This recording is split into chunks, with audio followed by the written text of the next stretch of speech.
explaining and walking us through the field of FP&A and business finance. The first chartered accountant is someone who is ahead of FP&A and business finance at Hubilo. Hubilo has recently raised $125 million, and he's the head of finance. So we are definitely going to learn a lot about him. Please welcome Pranav Modi. Hi, Pranav. How are you doing? Hi, Vyoma. Thanks a lot for the introduction, and thanks for inviting me for this live session. It's really Most helpful. welcome. Most welcome. Our second guest is currently in Luxembourg, working with Amazon, again in the same field, FP&A analysis and business finance. His name is Kushagr Dhingra. Hi, Kushagr. Thank you for joining us for today's session. Hi, Vyoma. Thanks for the introduction. Really excited to have this conversation and look forward to discussing a lot more about the role. Yeah. Absolutely. Absolutely. Guys, you both are chartered accountants. I'm going to ask you this one question. Maybe I'll, let each one of you answer separately. How did you start your journey as a chartered accountant, and why did you, transition to a finance stream, not a very traditional tax or audit field? Pranav, why don't you go first? Yeah, sure. So mine was actually pretty straightforward, like an average Indian family who essentially follows what people in their family are doing. So in my family, my father, my uncle, my other cousins were all doing CA. So I just followed them to avoid any unconventional part in the family so that people understand what I'm doing over there. So that's how I essentially started with my journey to do why I want to do a CA. I also started doing my CS along with CA because I was not sure about myself whether I'll be completing my CA or not. So I thought of let me have a backup for myself. So that's how I essentially started with my journey with my CA and CS. While I was doing my CA, like many of other folks, I did my articleship in a mid-sized firm. I was primarily doing auditing, a bit of taxation. After doing it for 2.5, 3 years time frame, I thought this is something which I don't want to do for my entire life because I cannot look myself in a long-term career perspective doing something like that. So what next for me? So investment banking was very glamorous at that point in time, and I was looking up for starting my journey with investment banking. I did quite a few courses online, offline. And eventually was fortunate to start with Nomura. I was part of their investment banking division based out in Mumbai. So that's how my journey began, from a non-conventional CA role to something which is completely different right now. So as a matter of fact, even it becomes a little difficult for me to make my dad understand what I do on a day-to-day basis. So he usually doesn't talk to me about work. That is so interesting that you chose a path which is like very conventional, looking to your family dynamic, but in that also you sort of diverged from the routine of tax and audit and got into this. Kushagr, was that a similar journey for you? Was it just a no-brainer, or you really wanted to be a CA? So I think it's a little different, right?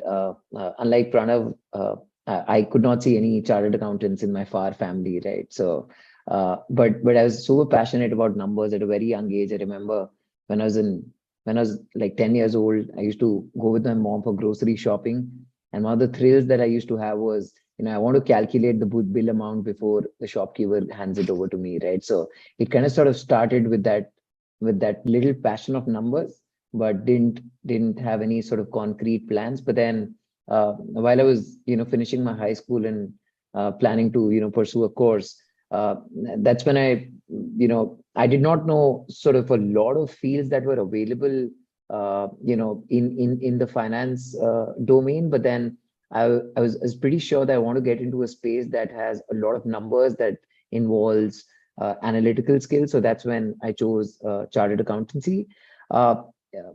Spent my 3 years of college in Delhi University, and then moved to KPMG, did my articleship in audit.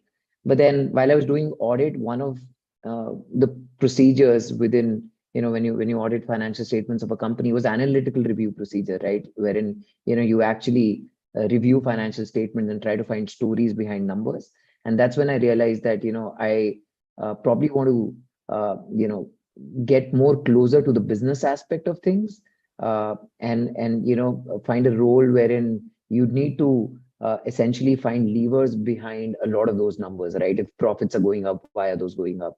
If revenue is falling, what are the levers which are causing it? So that's when I moved to a more traditional role at Asian Paints, and then transitioned into BYJU's, which was a more sort of an extension of a similar role that I did in Asian Paints. So I'd say, I'm not sure it's right to call audit and taxation traditional, because everything is changing and everything has become so dynamic.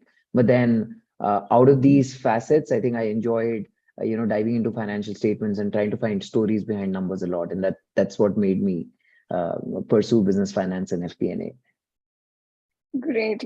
That's an amazing story from your, you knew from a very early age that you wanted to do something which was related to numbers that fascinated you. And finally, you chose a career path that, promotes it and supports it. It's very fascinating. I've gone through your profiles, and both of you have very different journeys. So Kushagr here has, as he mentioned, he started his career in Gurgaon, then he moved to Bangalore and Mumbai, and now he's in Luxembourg. And Pranav, you've been very loyal to Mumbai. So I just wanted to understand, since both of you have a lot of experience in this particular field, what was your experience overall in terms of geography? So since Pranav, you are here in Mumbai, you work with a lot of plethora of companies like Reliance, Vodafone, Titan, and post that you transitioned to startups. What was your experience in this space? Actually, there was a lot of dynamism change when I moved from one company to another, because all these were of different industries. Like I started my journey with Nomura, which was into investment banking. But then at that point in time, I thought this is something which I don't aspire to do myself, like long stretch working hours, like working 35 hours at a stretch on a given live deal that you're working on. So that's when I wanted to move into more of a decision-making role. That's when I came across this role in FP&A in Reliance Industries. And that's when my FP&A journey started. So I worked with Reliance and into oil and gas segment. Then I was part of Vodafone, primarily into telecom. And from there, I moved into a different startup journey, doing different activities around there. So while it is difficult to move around industries because the thought process keeps on changing, you need to think a lot from a business standpoint, typically when you are in a FP&A kind of a role. But it usually takes around 4 to 5 months time to transition from one industry to another, because at the end of the day, you need to prove yourself that what exceptionally you are able to bring it to the table for the company, how the company is essentially benefiting from your role, from your whatever kind of learnings that you have got. And analytical skills essentially would come only when you understand the business in and out of everything. So that is how my journey moved out. When I moved from Vodafone to startup, it was a huge cultural shock for me. Just to give you an example, when I was in Vodafone, we had one entire floor of 100-150 people, part of only the finance function. And when I moved to Direct Eye, it was just a one small space of like 20-25 people who could sit in a finance function. So I essentially tried to ask people that, is this actually the finance function, or do we have some separate section in some other region or something? But yeah, that's kind of a cultural shock for me. So it took around, again, 4 to 5 months time for me to adjust to such a massive movement from working from a Fortune 500 to a startup where essentially you don't have any processes in place. This was the first time the budgeting was ever introduced into the company. So making everybody understand, not only finance, but non-finance people as well, that what exactly are we trying to achieve with budgets? Why should we have in the company? Why do we need a management P&L? What are the key metrics that we are looking at? So it was a very interesting paradigm shift for me, working from a Fortune 500 to a startup kind of a culture. But at the end of the day, I'm very happy working with startups because it gives a lot more visibility about the business, great amount of responsibility. which probably I wouldn't have been in a position to gain that much of knowledge if I would have continued working with either of the big companies. So that is kind of my transition to a big company to a startup kind of an environment. That's amazing. Yes, Kushagra, you shifted from Asian Paints to BYJU's, and by the time you shifted to BYJU's was already big. Post that, now you have shifted to Luxembourg. So, why did you choose Luxembourg? How did that happen? And what was your experience while you transitioned from Asian Paints to BYJU's? Sure. So I think I'll go chronologically, right? I think let's start with Asian Paints to BYJU's. I think my move was a little strategic in the sense that I had a passion for teaching, right? And that's when, while I was working with Asian Paints, I'd written to the chief content officer at BYJU's when I went through their app, and I said, I can see a lot of content, a lot of amazing content in your app, but I can't see a lot of like non-science, non-math content. Like I can't see commerce, I can see finance. And then they, at the same time, they were looking for somebody who could come and sort of curate that content for them. And then I said, I can only come in as long as it's going to be an extension of a finance role. I want to do what I've been doing here, but along with that, I can assist in sort of building content for the team, right? And that's when I'd moved to BYJU's, wherein I played two roles, right? One was product development for their commerce content, and also a part of their business finance and strategy team, right? So I think my move was more for my passion towards the edtech sector, and then continuing my experience in finance. But then I'd say like it was quite an exciting move in the sense that I'd taken a giant leap of faith. I was pretty comfortable enjoying my role in Asian Paints, but then I saw the kind of impact BYJU's was creating in providing education, right? And then the scale at which it was growing. Like when I joined, it was like an $800 million company, and it became like a $23 billion company by the time I'd left, right? So kind of sort of saw that growth from like a 10x to a 100x, and then got great exposure in setting up functions, right? Because I was the first hire in the business finance and strategy team, and then there was no sort of thin line of differentiation wherein there's a separate team which does business finance, there's a separate team which does FP&A. You probably sort of have to figure out everything, and then we gradually build those teams to set those functions. So I'd say in a nutshell, the experience was terrific, right? And I'd say once you get into that startup space, you realize the kind of learnings that you get in a very short span of time is way more than what you get in a corporate. I'm like in no way saying that the experience in corporates, I'm not undermining that. That has its own sort of benefits. But then once you get into a startup, I think your learning curve is super steep, and you get to climb that up like super soon. So that's the part of your first question. In terms of moving to Luxembourg, I think it had both a professional decision and a personal decision. First personal, then professional. I think it was a decision that my wife and I took, that we've been living in India for a while, and then we want to sort of spend some years outside just to gain some sort of an international experience, to have the ability to work with multicultural teams, manage them at the same time, get to travel a little, right? Like with the startup hustle and the corporate life, we'd been planning a Euro trip for 5 years, which never sort of got successful, right? So it was both personal and professional. So that's why we chose Europe as a geography. So once we'd chosen Europe as a geography, the idea was to pick up an employer which provides you the kind of exposure that you're already gaining. I think Amazon was the right mix of scale and sort of the startup hustle, though it is a big sort of like, one of the biggest companies in the world.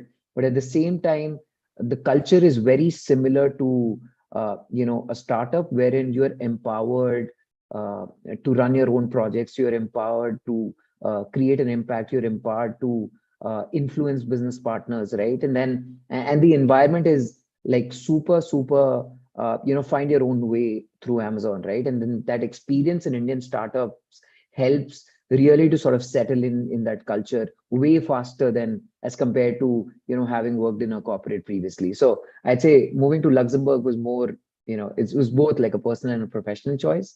And we've been enjoying our stint in Luxembourg so far. So, what I hear from both your answers is that the kind of scalability as a professional or as a personal brand is much higher at a startup than any corporate firm or any standard business. I just wanted to reflect on what your, career path is as an FP&A analyst or a business finance.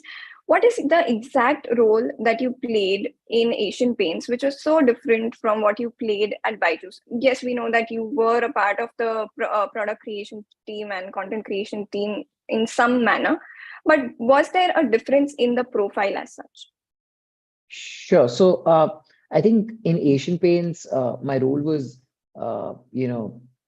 sort of specific to the international subsidiaries of the company across the globe. And my role was, more like a traditional finance role, wherein, we had like a monthly cadence of, analyzing their books, tracking them against budgets, finding variances, tracking them, giving those insights to business.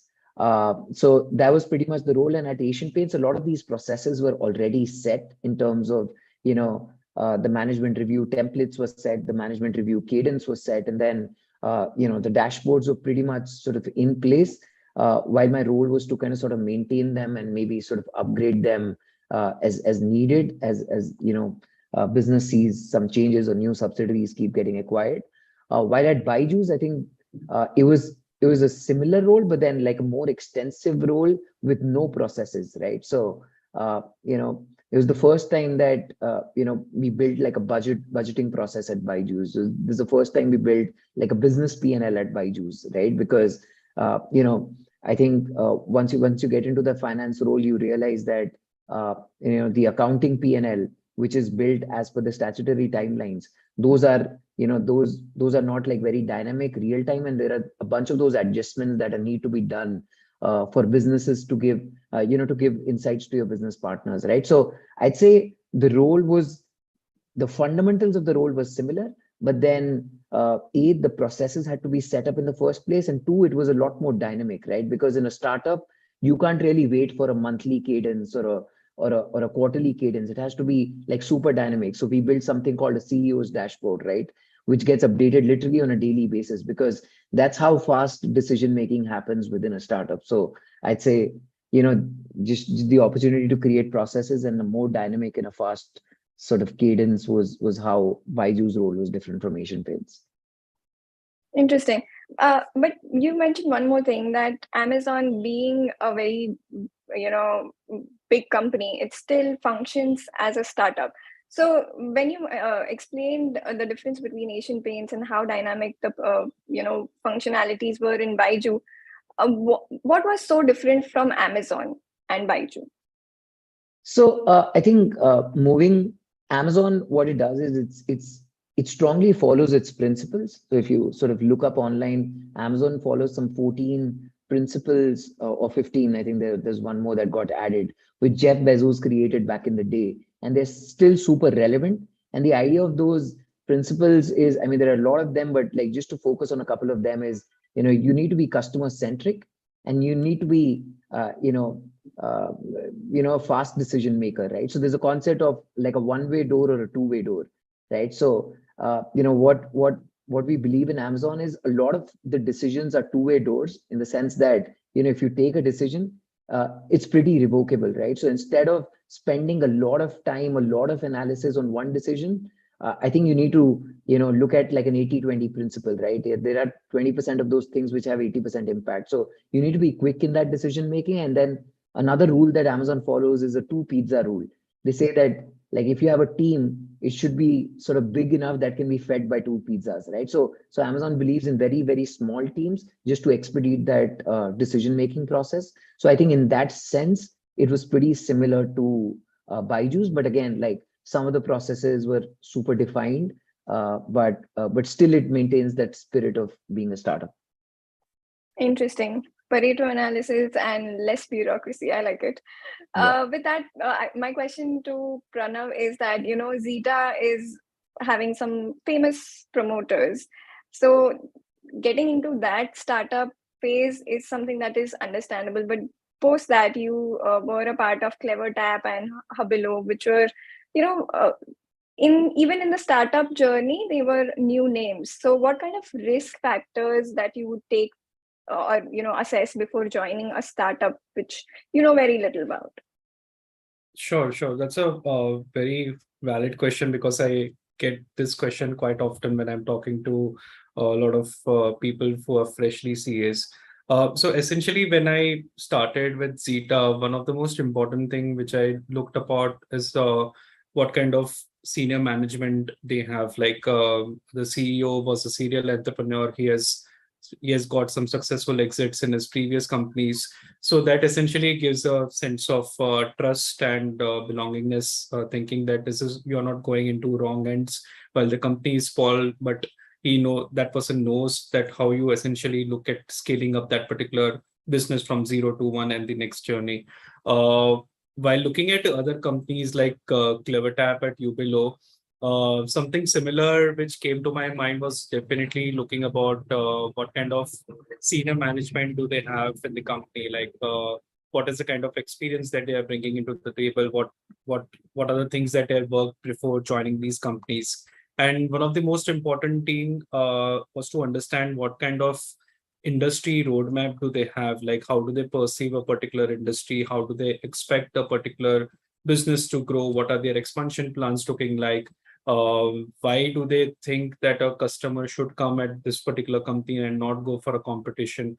So in a startup, these are some of the very important things while you're building your team, because you need to have a proper cultural mindset, because you can teach a person if he's lacking with some skill sets, but having a proper mindset wherein you understand that when there is a need for hustling for some particular task, you are there, roll up your sleeves, and you are essentially taking up more responsibilities.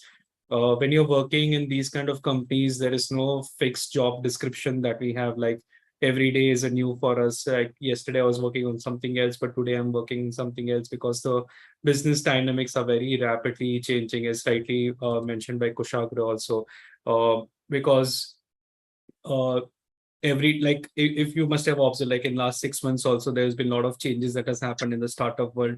So you need to adapt to your business, and with the changes in the business and the competition landscape, from an FP&A perspective, they look up to you for a lot of number crunching and what kind of insights are you essentially able to bring from the business.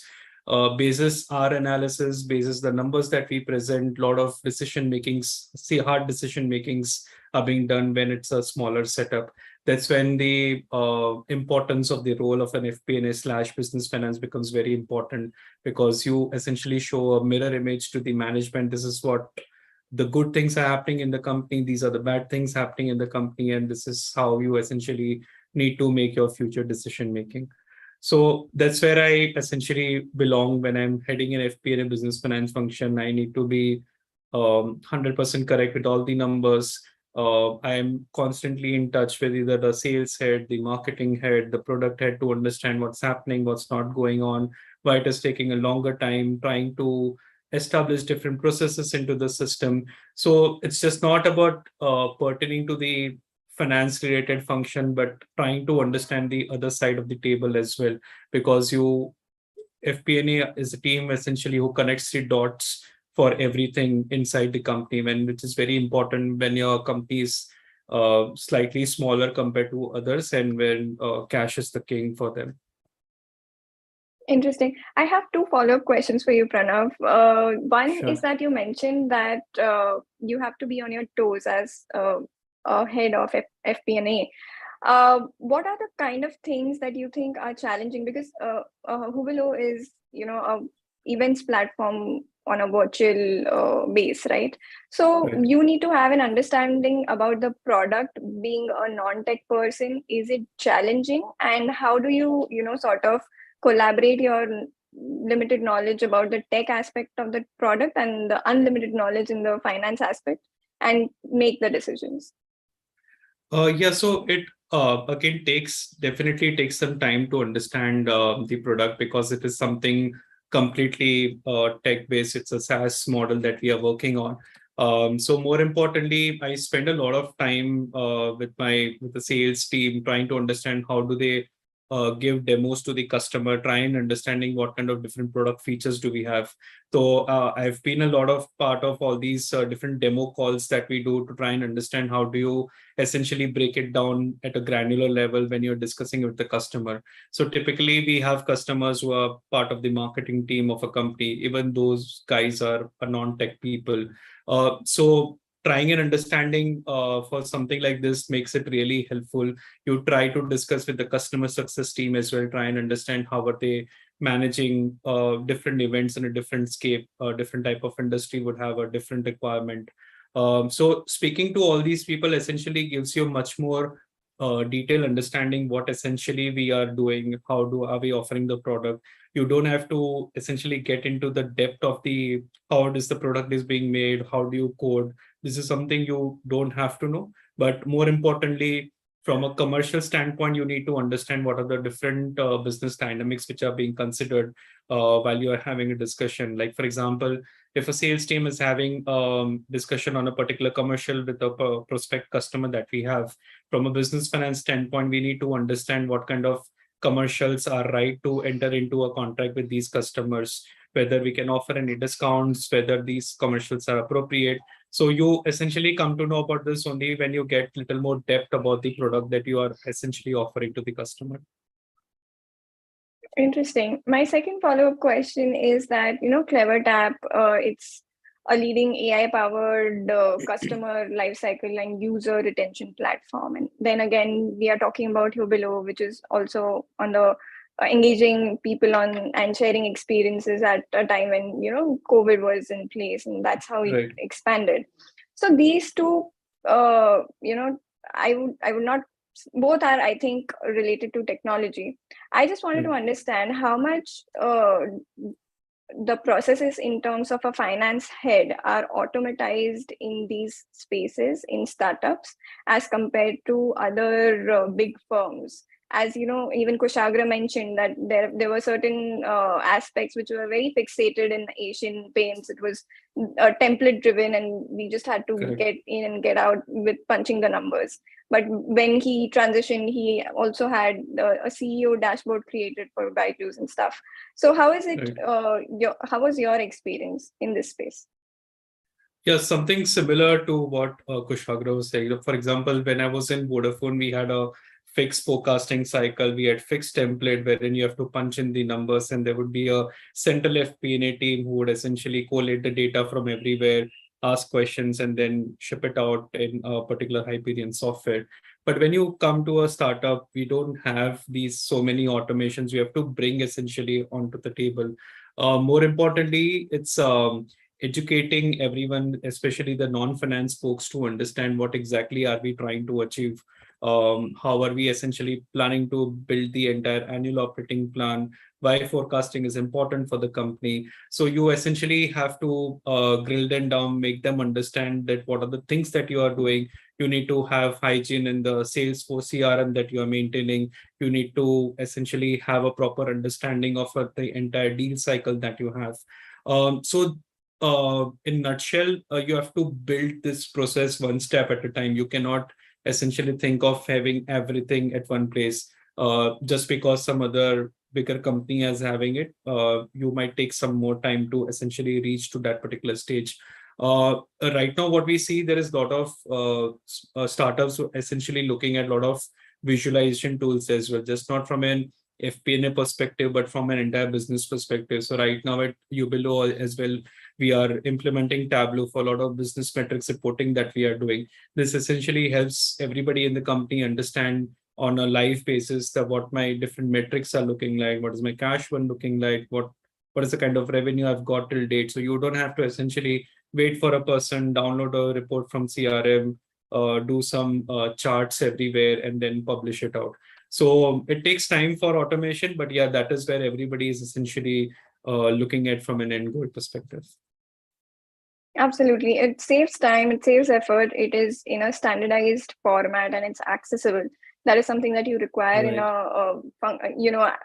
just reflecting on what Kushagr said, that if you're having a 2 pizza team, you need to have that that kind of quick communication. Correct. Kushagra and Pranav, thank you for answering all these questions. I have one question, which I think a lot of our viewers will also be having, that is a career in FP&A a lucrative one? And if yes, how do you think you would like to mentor our viewers? Okay. I'll go first, or Kushagra, you want to? Yeah, Sure, please Pranav, go ahead. you can go ahead. Yeah. So essentially, I tell people that every career move that you take, everything is lucrative till the time you are essentially giving in your best, and you are essentially bringing something on the table that the company or the management would be looking at. When we look at FP&A as a career trajectory, that is something what I've seen compared to earlier, like 6-7 years ago. Right now, FP&A has become a pretty important aspect of the business. Like even startups has essentially started having a proper FP&A team, because they understand the value addition, and teams like these would essentially bring onto the table. And when we look, there are a lot of CFOs are also coming from an FP&A background compared to a traditional conventional controllership or a taxation kind of a background, because the role of a finance in the business decision making has seen a lot of importance has been given to that, because finance as a person would just not look at the numbers, but would try to understand the business aspect and all the other things. That is where I would say that it's definitely something very lucrative, essentially, when you want to understand more about the business, different financial concepts, and when you essentially want to grow along with when the company is growing. So you are in a very good spot when you're part of a FP&A team. That's interesting. Yes, Kushagra, what do you have Sure. to add to this? Sure. No, I think I totally second Pranav in that, right? So, any sort of domain is lucrative as long as you put in your 100%, right? And the other thing that I'd want to say is that, I think all of these roles require like one fundamental skill, which is first principle thinking, right? So I'd say a lot of times what happens is, when you become a chartered accountant, right, and you traditionally, though you have an option to do industrial training for 1 year, you spend, almost 2 to 3 years doing audit or taxation, right? And then what happens is those are essentially very quick assignments, right? You're allocated to a client for 2 months, you're allocated to a client for 3 months, then you switch over. And then, your view is most of the times macroscopic. And then, you're not able to get into the nuances of business. So I think my sort of, only advice to people who are just starting out their careers, or they're like in the nascent years of their career, is to, whichever client you're allocated to, or whichever company you're a part of, just try and understand the business a lot more, because what happens is, chartered accountants are traditionally known for,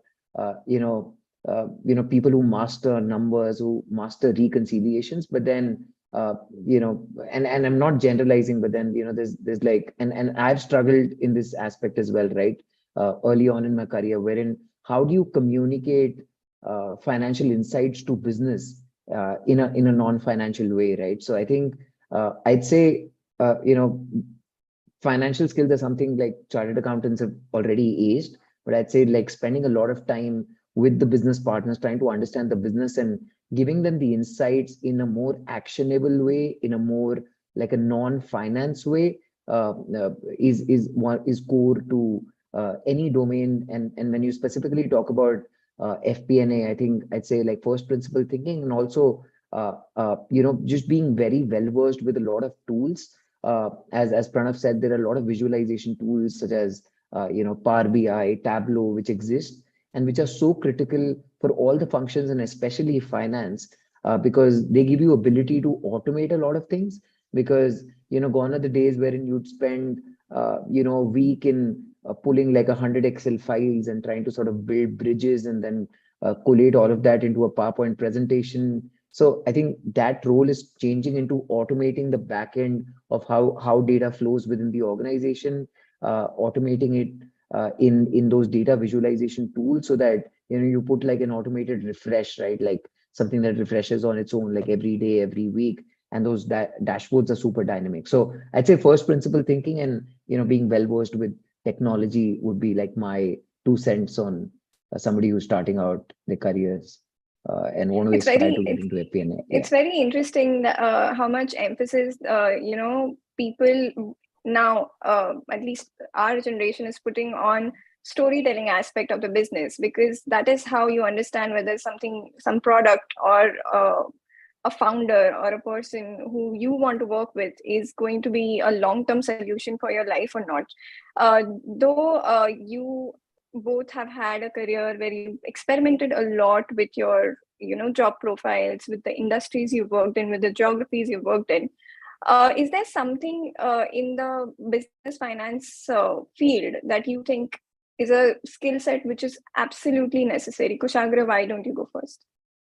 Sure. I think I'd say, when you break down that role, right? So business finance is a lot of partnering with the business, in the sense that giving them the visibility they need, right? Why does a business finance partner, why does business need like a finance partner, right? So I think there are two things. One is definitely the traditional aspect of controlling, in the sense that if business comes up with, a deck that I want to bring out this automation, which is going to save me like $1 million. So you want like a finance person to go and actually check whether that 1 million is accurate or not, right? So that's the more traditional controlling aspect. But the other thing is just giving them like more visibility that then they would essentially understand in a finance in finance terms, right? Like just simple things in terms of free cash flows, right? So free cash flows might not be super intuitive to somebody from business, but then you being from finance can break down a project into simply if we implement this automation tool, it's going to save me X number of man hours, right? And then I'm going to be paying X amount of subscription annually. So which and assuming that this is going to be my weighted average cost of capital, here is the net benefit of this project, or whether it's a go ahead or not a go ahead. So I'd say it's the fundamentals are still finance, but it requires a lot of understanding of the business, a lot of empathy when you're talking to business partners, and then like building a relationship with business partners in such a way that they don't fear finance, as finance is creating a bottleneck in our processes, but rather they're like you're their go-to person in any sort of financial decision making that they need to make in terms of opening operations, starting a new product line, or manpower planning. I mean, it could be super diverse, but I'd say like fundamentals of knowing the business and being very empathetic with business partners is super, super critical when you're talking about business finance. I completely hear you, and I think Pranav's thoughts will also be resonating with what you have to say. Pranav, I have one more additional question in addition to what I just asked Kushagr. That you said that you did your CS because you wanted to take it as a backup for your CA, but there are a lot of things in a CS curriculum as well, which is very helpful in understanding how the business procedural aspect of the business works. So do you think it was helpful for you in any way, the curriculum or the impact of joining the CS course? So honestly speaking, it wasn't of any great help to me, because I was essentially deviating myself from all of these secretarial or legal related stuff, because I was more focused towards business strategy and business planning. So that's essentially, but yeah, at this end of the day, it helped me take 2 battles at a time. I was doing my CA as well as my CA, and obviously the graduation part keeps on going. So that essentially helped me a lot to become a better person from taking a lot of pressure at that point in time. So I was essentially taking that as a positive stuff for myself.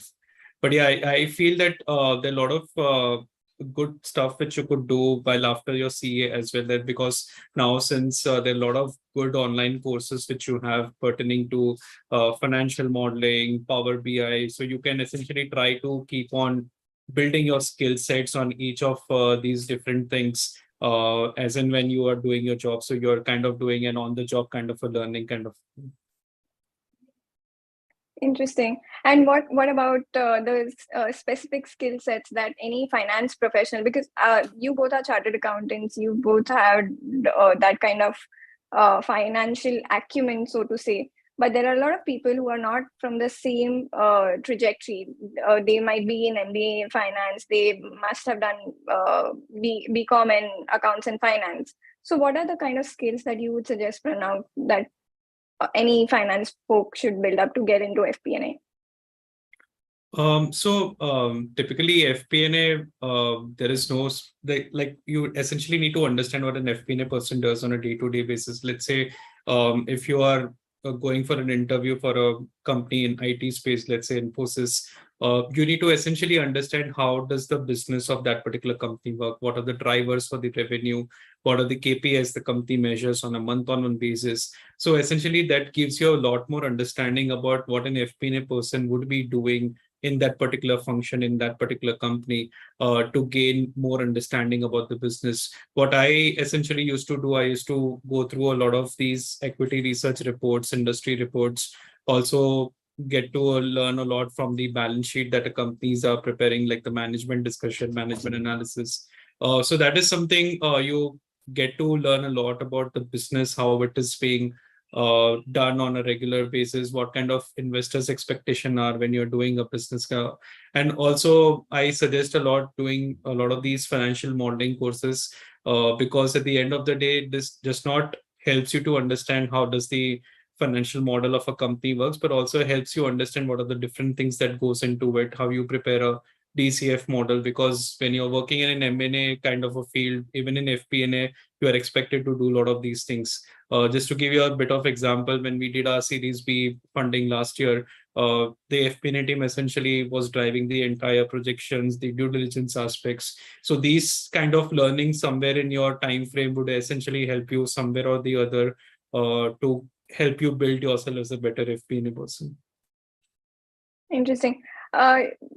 Taking away from what Pranav has said, and I'm just going to link it to Kushagr. Kushagr, you did your CFA level 1, I think, very recently. So do you think that you did it to get a better understanding of business on a global level, or you thought that it was a better trajectory rather than going for, online courses, which would be, though it is very specific and, you get to learn a lot, but you wanted a complete curriculum, not a dissected version?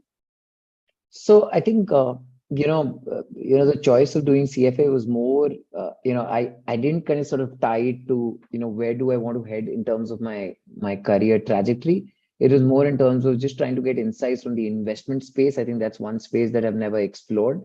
Be it my job role, right? So I just wanted to try and understand the investment space a lot more. Trying to get to the bottom of a lot more quant, right? Because when you look at the CA curriculum, it gives you glimmers of financial management, but the quant aspect of it is not like super dive deep. So the idea was just sort of using that quant aspect maybe in the job role, but more precisely just to get like more insights into the investment world of how do you invest, what are the different asset classes, what do hedge funds do and stuff like that. So it's more from a knowledge standpoint, because that's one area that has been like super, I'd say like super alienated in terms of what I've been doing. So just kind of sort of pick that up to gain that knowledge. Interesting. I would like to end this by thanking you guys for Sure. giving so much insight and amazing, valuable inputs regarding your field. I'm sure that a lot of people who are in finance would be loving the kind of responses that you've given and would learn a lot. Thank you. Thank you, Kushagr. Thank you, Pranav. Thanks, guys. Sure, I have one.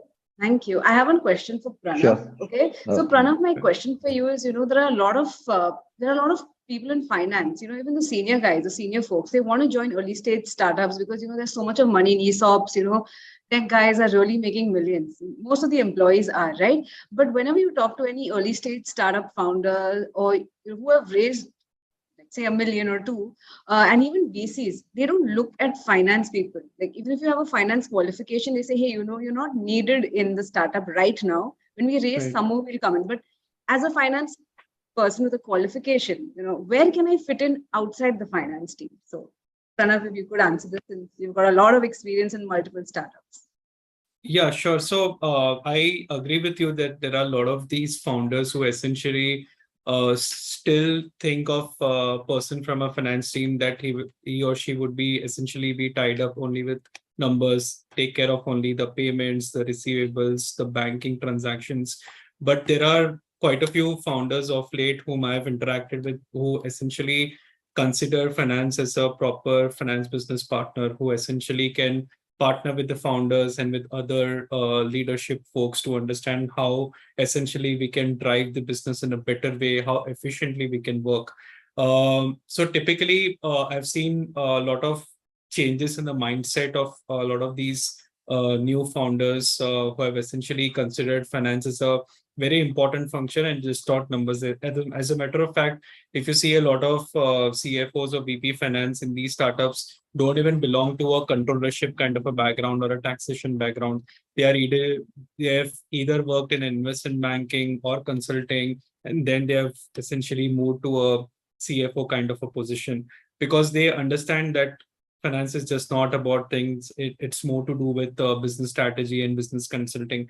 Other place, if not head of finance, I've seen a lot of finance folks moving into a strategy kind of a role in startups. Again, in smaller startups, you don't have a different vertical called as corporate strategy or a corporate development, which looks into M&A and partnerships. But I've seen slightly more well-established startups. There are a lot of people who are essentially moving into business strategy vertical as well after once they are done with their CA as well. So if you look at from my perspective in a company like ours, right, or Hubilo or a CleverTap, it's everything mixed under this one particular bucket. Like the FP&A person is doing the FP&A, business finance, working on fundraising, working on M&A deals, working on business strategy. So it's like a jack of all kind of a thing. Okay, so from what I understand, if you're able to, put it across that you can do multiple things and you just have a finance qualification to back you, that Right. would give you inroads, right? I have one more question for you, Pranav, and then for Kushagr. Sure. There's because Pranav, your company has raised a lot of money, Okay, so when we talk to VCs, right? VCs are a very small team again. So when you talk even to a very brilliant finance guy who's a part of a very big VC, he's only a part of the finance team. Again, they're not even being moved to the investment team. Okay, but there's an IIT in there, there's an MBA there who understands no finance, but who's a part of the core investment team. So why is that happening? So first Pranav and then Kushagr, just address this quickly. Yeah. Oh, it's actually a mix. Like it's just not about IITs or IIMs who are essentially there. It's a mix of what I have also seen. You're referring to the VCs, right? The investment team that they have. VCs. Yeah. So they would essentially be coming at a particular stage. Like even an associate of a VC would be having some or the other experience. Let's say in investment banking or some boutique VCs that they would have worked upon. So while they are essentially not a CA like Kushagr and ourselves, but they would essentially get an understanding about the business acumen. They would essentially understand the industry a lot more better because they would be frequently interacting with a lot of CEOs, founders, a lot of CFOs in other companies where they would have made their own investment, which essentially helps them understand where do they perceive this particular industry to grow, what kind of things that they need to bring onto the table when they are working with investing into a particular company. But there are definitely some finance folks as well who are part of these team because it's always a mix, which I've seen. It's just not somebody from an engineering background. That is my experience being like. Kushagr, would you want to add? Sure. I think I second Pranav in the fact that, if you look at it's diverse, it's not just engineers, and then you'll see those glimpses of prior experience in, boutique firm. But I'd say, right, if you talk about a traditional VC role, it's not traditionally a finance role, though, number crunching is one aspect of it, but a lot of it requires, just trying to understand the business, interacting with the leaders, tracking the North Star metric, and a lot of those things, right? So I'd say, one place where, this, CA alumni are changing in the sense that traditionally it used to be, they're doing like accountancy roles, taxation roles, but recently, CAs, if you look at if you look at business finance and FP&A roles across startups, there are a lot of CAs. And then when you look at those VCs would essentially want somebody who's actually lived in that startup space, right? Who's kind of sort of been a part of those business finance functions, all because, while being in those startups, I think they're understanding the business a lot more. They're developing a lot more first principle thinking. I think those are the things those VCs are looking for. And, gradually that perception is changing that, chartered accountants are beyond, just traditional finance and accounting roles. They have the acumen and the first principle thinking that's needed to be a part of like a more dynamic VC role.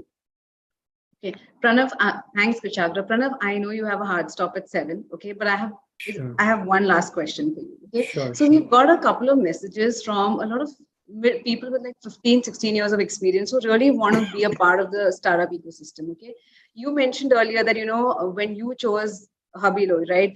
You took into consideration the management and all other factors. But when you have an EMI to pay, when you have kids, when you have so many other factors, right? So how did you decide? How did you plan and leverage, like, should I make this move? Because it's quite though it's funded, it's a young startup, and we know what happens sometimes with startups, right? So Right. So while some of the things which I mentioned, I usually advise a lot of people to try and get an understanding of cash runway of the company, like what is the kind of runway that they have, looking at the current set of expenses. Is there any additional funding round that they are planning to do, not in current scenario, but sometime in future, let's say 6 months down the line. And you also look at the cap table, like what kind of investors have essentially put in their money into these companies, because that also matters a lot. Like the companies which I have worked with, there are some leading VCs who have invested the money. So that also essentially helps them understand that if VCs, private equities have invested money into these startups, that essentially gives them some bit of confidence that this is something which might go for a long-term perspective. This is not just something which they have started in a hustle and may not scale up in future. So these are some of the things which essentially even I advise people, like before you join a startup, these are few things that you should be mindful of the fact. There could be some startups who would not be in a comfortable position to give an answer for something like this. But at the end of the day, it's just not you are committing to the company is also committing to you. So it has to be a two-way kind of a communication. So yeah, these are some of the things which I would definitely advise. So people from 15 plus years of experience typically end up heading the finance function of these kind of startups, because they would be having such a rich experience across different things that they would have handled.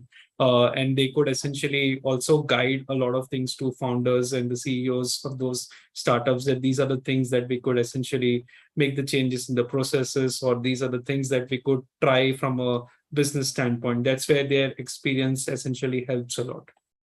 Okay, Pranav, my last question is, Sure. How do you, for example, you're joining a startup, okay?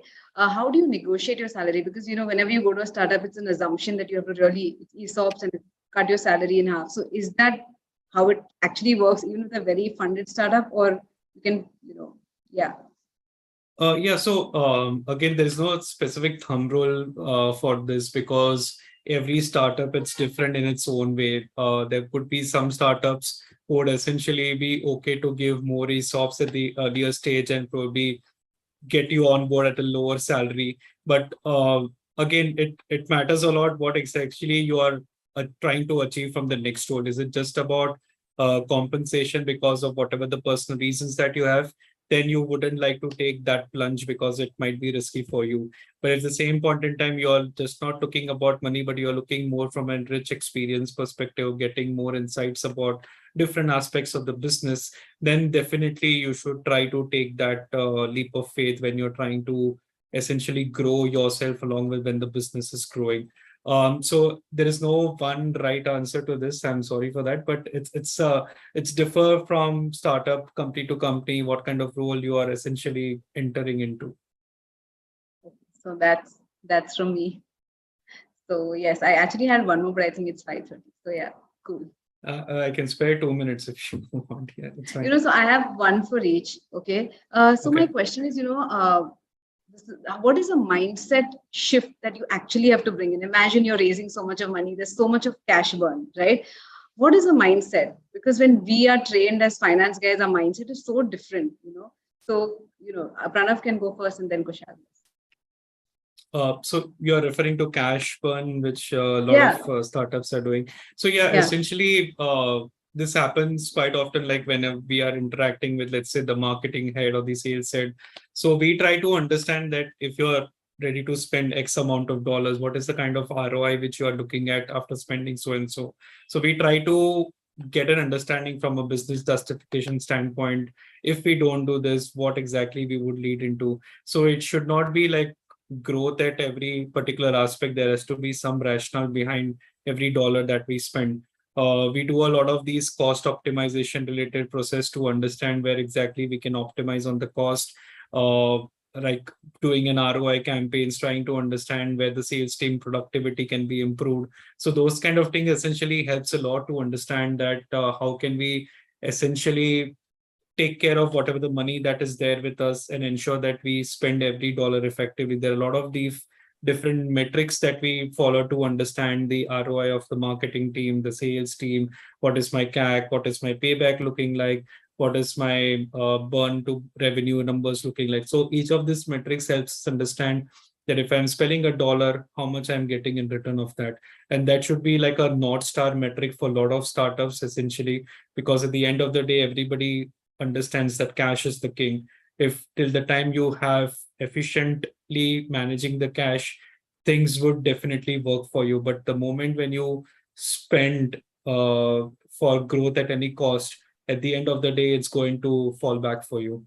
That is how most of the startups have learned in past 5-6 months, and that is where things are now changing drastically. That's amazing. Kushagr, would you want to add on this?